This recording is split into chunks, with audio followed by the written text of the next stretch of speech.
So I want to congratulate you for coming to the most important session in all of the South Summit, because this session is about longevity, and even better, it is about immortality.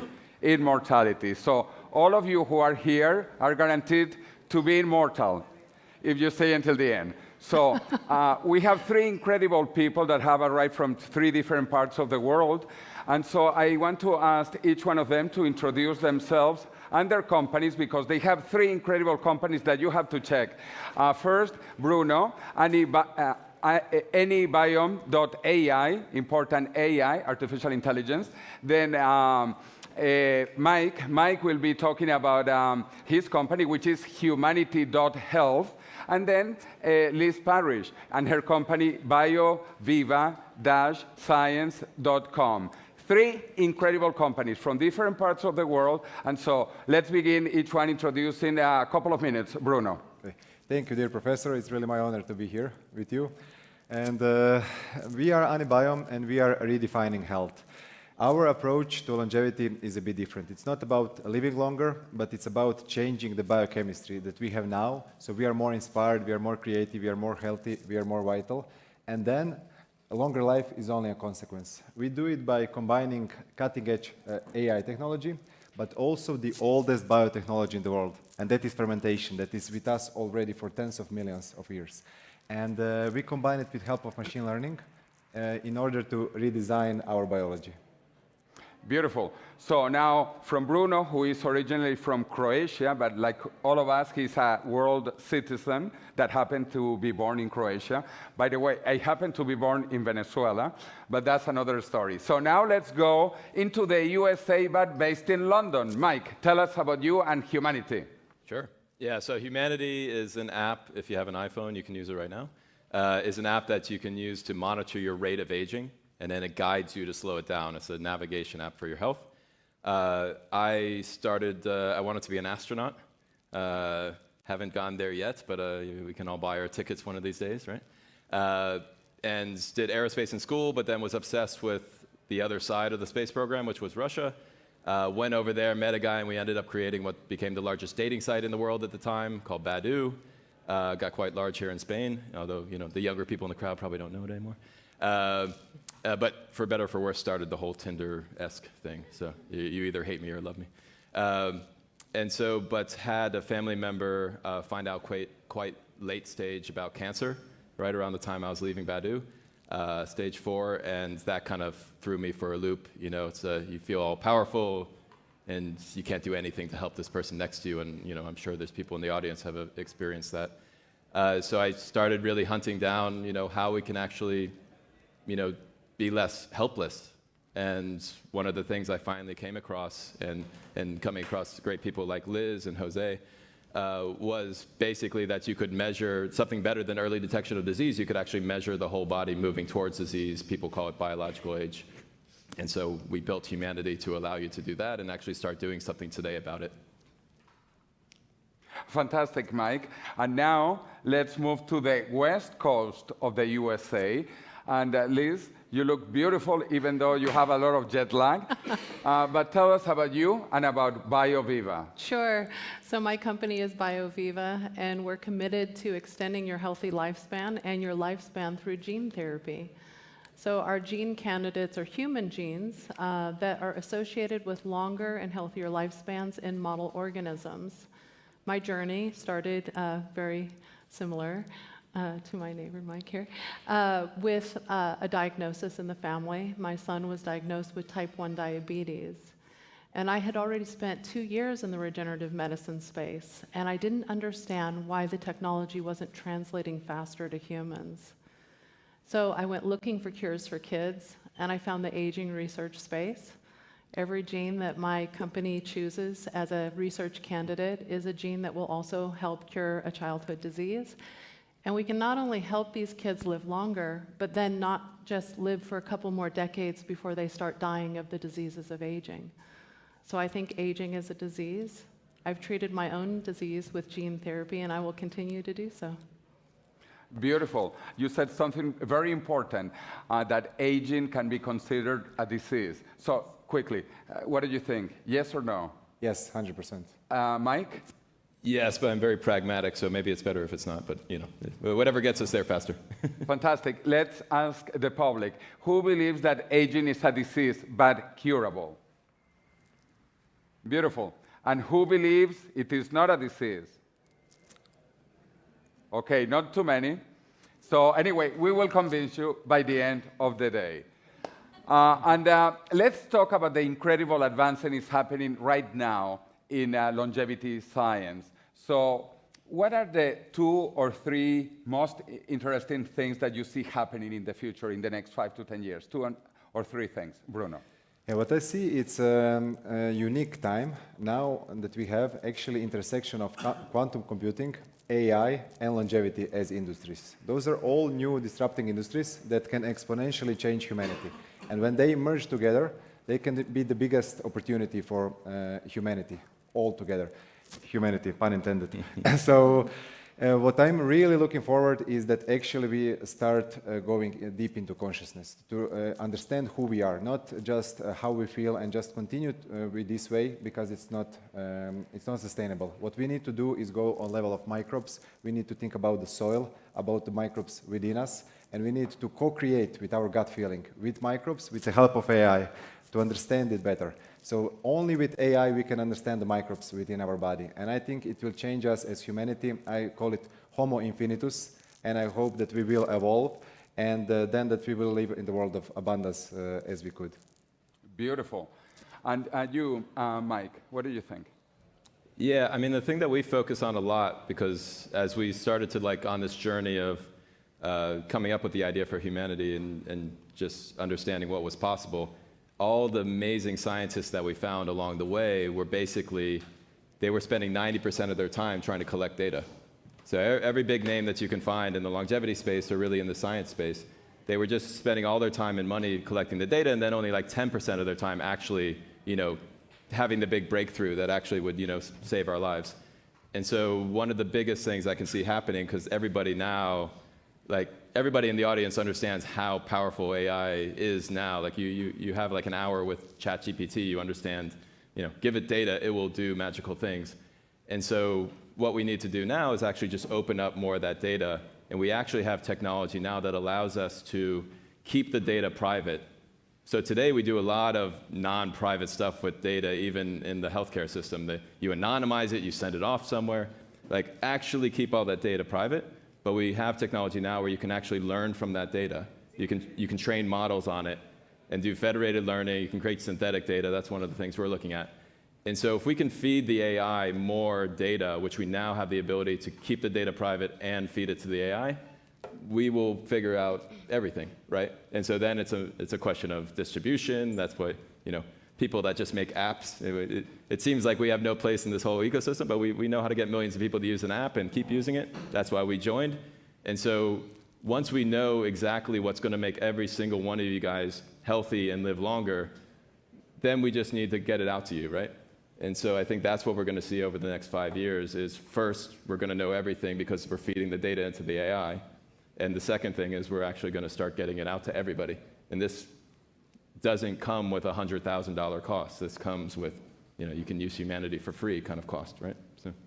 That is so important that will be the next question about artificial intelligence. But Liz, let's finish with you about what do you see coming in the next few years and which are the most exciting technologies, therapies? Oh, so that's really difficult. So I definitely believe with everything that's been said here, and I can expand on that in testing.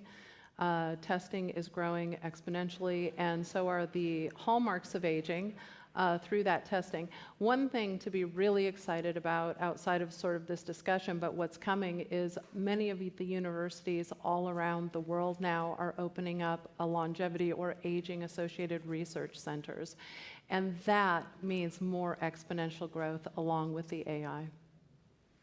Beautiful. And since you talked about the hallmarks of aging, I want to remind the public here, if you are not aware, that the famous paper, the most important paper on longevity, the hallmarks of aging, has 5 authors, 3 out of which are Spanish. I mean, this is incredible. Carlos Lopez Otin, Maria Blasco, and Manuel Serrano. The three are Spanish. So really the most important paper written by three Spanish scientists. And now let's move into AI, because I just got this incredible present from my friend Ray Kurzweil, who is a friend, a mentor, a professor of mine from MIT. This is his new book coming out next year. He sent me the manuscript to review. And this is The Singularity is Nearer, which is the continuation to his book almost 2 decades ago, The Singularity is Near. He has been making forecasts for half a century, not from yesterday or 1 year ago or 5 years ago or 10 years ago, for half a century. And in this book that you should buy when it comes out next year, he has 2 magic dates, 2 very important dates, and they are 2029 and 2045. And again, he has been talking about this for decades.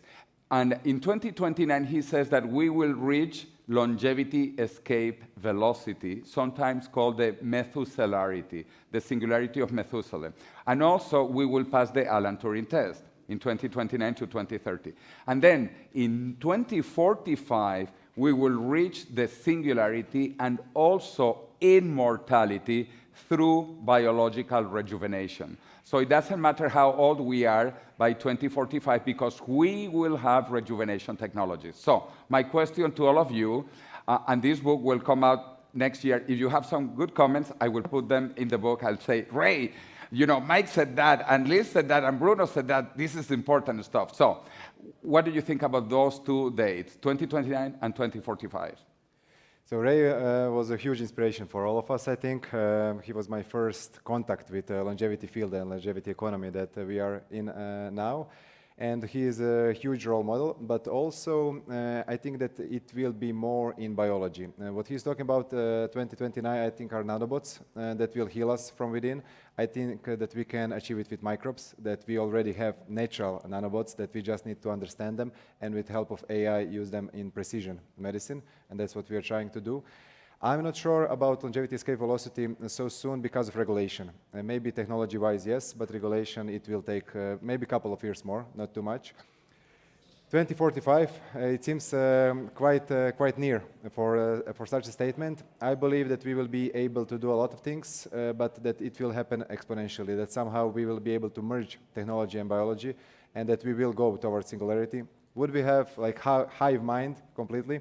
I'm not sure, maybe it's too early, but I believe that we will have it more than we do now, and that actually our individual consciousness as we understand it today will be something completely different. Beautiful consciousness. I like that. And Mike, you are also very much involved in all of these ideas, and you are a pioneer in the last few years on this. So what do you think about 2029, 2045, and in general about the future?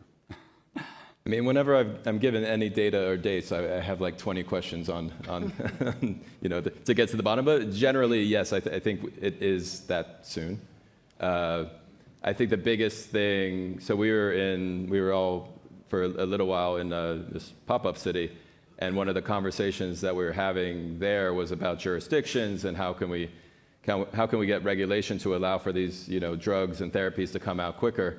I think one of the things that I really came to over those weeks was that if we actually had a human trial system in 20 years, this will sound really radical, it will seem archaic to us. It will seem, you know, really archaic. It will seem like, you know, going into a Starbucks with a block of gold will be like, why are we putting pills into these poor people when we actually have these, you know, these AI prediction machines that can actually tell us what's going to happen and whether it's going to be safe and whether it's going to be, you know, effective. So I believe in those dates, and that will come from actually us having this win-win of having a human trial system that actually becomes more safe, more effective, because we're moving into this in silico trial stage where we're actually taking in a bunch of data, and then the algorithm says whether this particular person, you know, right now we test it on like 1,000 people and say it's good for 8 billion. It's never going to be a very safe system. This particular person will actually do well if they take this therapy or they take this drug. And so I think when we change that system, which will definitely happen, because otherwise we'll just look extremely like cave person-ish, I think that will be the thing that actually brings Ray's predictions into play. Beautiful. And Liz, because you are so beautiful and so young, actually we haven't talked about that because you are patient zero with gene therapy for rejuvenation. So maybe you can explain that. Some people might not know that quickly, and then tell me about the dates 2029 and 2045. Yeah, so in 2015, I started a revolution by taking the first 2 gene therapies to treat biological aging. And I did that because many children and aging people are suffering today. So today, over 110,000 people will die of biological aging. And I think that it's an imperative that these people have access to new medicine.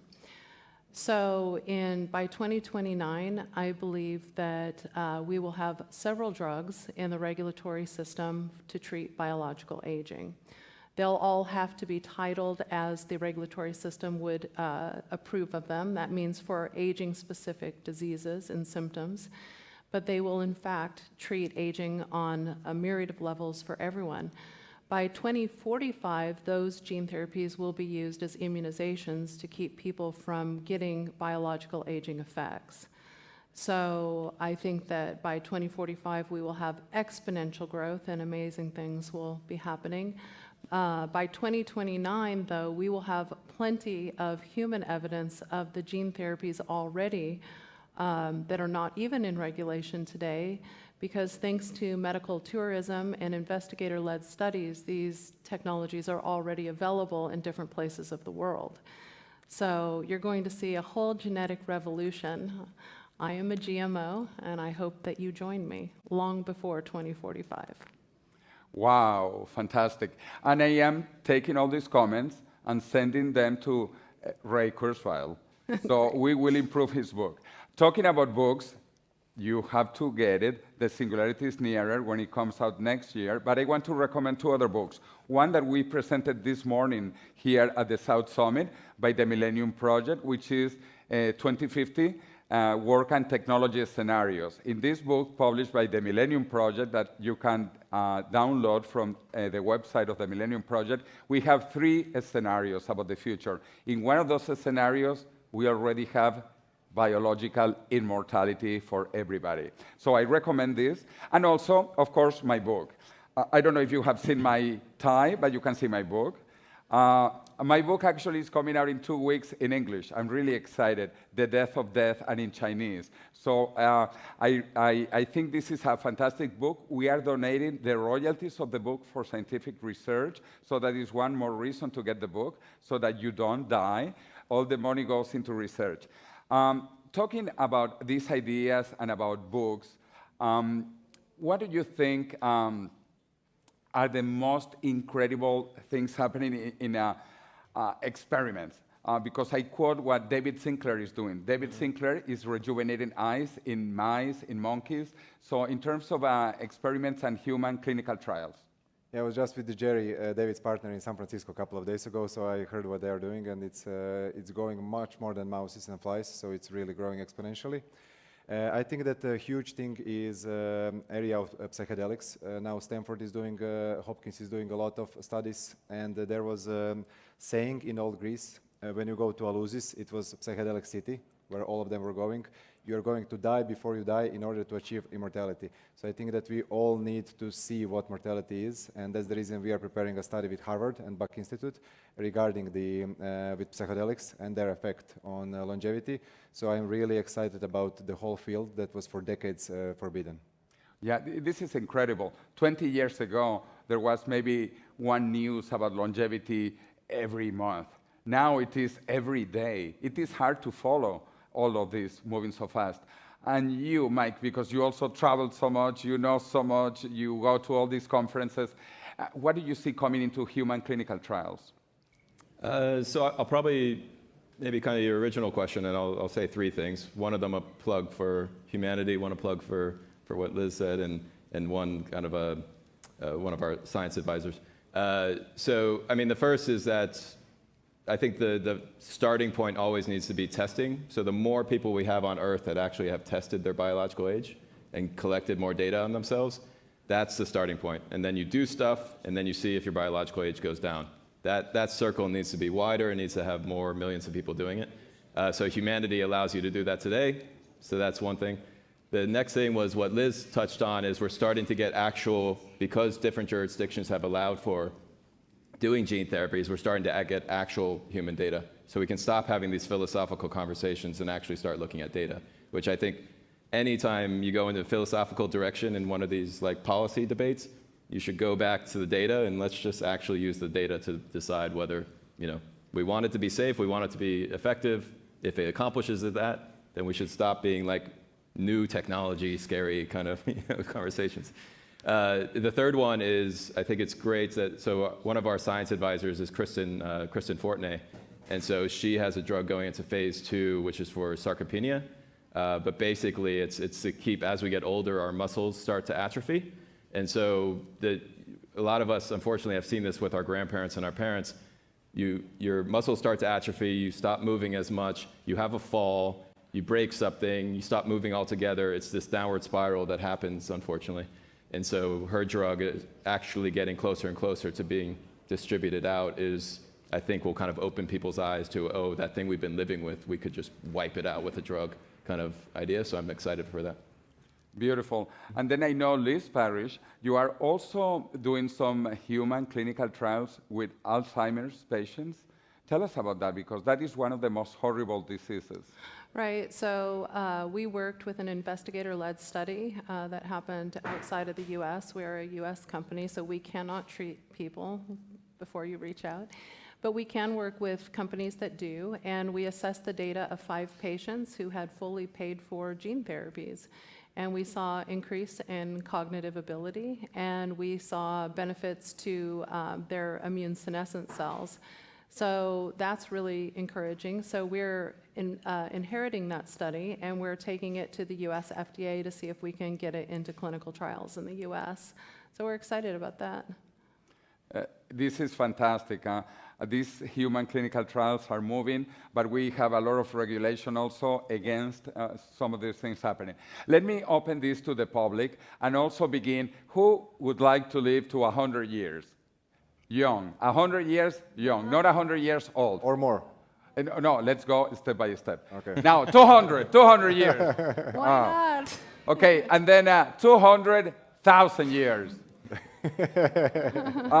The sky is the limit. The sky is the limit. To go into space, we really need to live a long, long time, because the universe is quite big. So let's take a couple of questions from the public.